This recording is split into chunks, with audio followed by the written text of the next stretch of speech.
लिए सेवकाई इसने ऐसी कर दी। मैं आपको बताना चाहता हूँ, इतिहास हमें बताता है सारी चीज़ें एक ही वजह से और एक ही तरह से शुरू हुई, और वो था घमंड।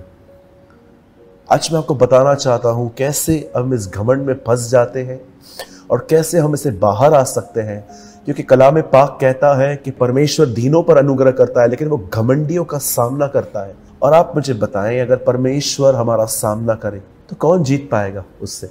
क्या हम में इतनी ताकत है कि हम उसको हरा सकते हैं? इसीलिए हमें नम्र बनना है, हमें हम्बल बनना है।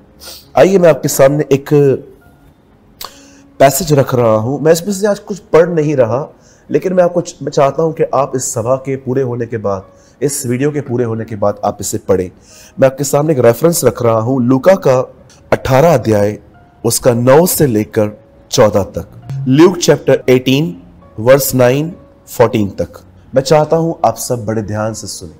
आप जानते होंगे कि इस पूरे वाक्य में जो मैंने आपके सामने रखा, यहां पर दुआ के बारे में कुछ समझाया गया है, और दुआ से भी अधिक ये समझाया गया है कि देखो दुआ के पीछे क्या है।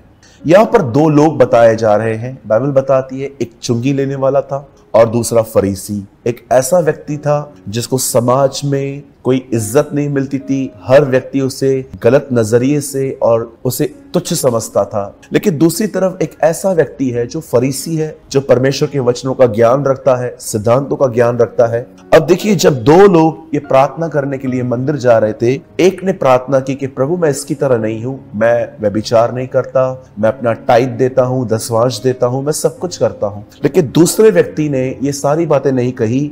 लिखा है उसने यह कहा कि मैं पापी हूं, मुझ पापी पर दया कर। और लास्ट में इन दोनों की दुआएं जब पूरी होती है तो बाइबल बताती है फरीसी नहीं, ये चुंगी लेने वाला अपने घर में गया है, वो धर्मी ठहराया गया है।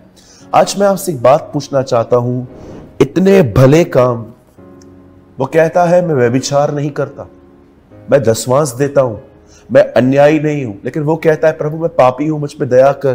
क्यों ये धार्मिक व्यक्ति, ये फरीसी क्यों रिजेक्ट किया गया? जानते हो क्यों? क्योंकि इस व्यक्ति के अंदर अपने आज्ञा पालन के विषय में घमंड था। He have a pride। उसको घमंड था कि वो व्यभिचार नहीं कर रहा है, उसे घमंड था कि वो अपने कमाई का 10वां अंश प्रभु को दे रहा है, वो घमंड कर रहा था। आप जानते हो ये घमंड इसके अंदर कहां से आया? क्योंकि ये अपनी जिंदगी किसी से कंपेयर कर रहा है, ये किसी को देख रहा है कि वो इतना बेकार है, वो इतना यूजलेस है, और उसकी नजर में वो अपने आप को बेहतर समझता है। आप जानते हो, मैं आप में से हर एक को बताना चाहता हूं आत्मिक घमंड होता क्या है। कई बार खुदावन हमें ब्लेस करते हैं फिजिकली, मेंटली, स्पिरिचुअली, और वो आशीषें देने के बाद प्रभु कभी नहीं चाहता कि हम उन आशीषों को सर पे बिठा के रखें, हम उनके बारे में सोचते रहें, या हम अपने आप को विशेष समझना स्टार्ट करें। लेकिन आज ये होता है, परमेश्वर कभी कभी किसी की सेवकाई को बढ़ाता है, किसी को हीलिंग देता है, कभी किसी की लाइफ में बहुत बड़े काम करता है, या नौकरी के अंदर वो उनको एक अच्छी पोजीशन देता है, अच्छी सैलरी देता है, और आहिस्ते आहिस्ते अपनी सक्सेस को देख देख कर हम ये भूल जाते हैं कि ये हमें किसने दिया, और सडनली हमारे अंदर हमारी मेहनत, हमारे कठिन परिश्रम के विषय में जो हमने किया है, हम उसके बारे में सोचते हैं और हम घमंड करते हैं।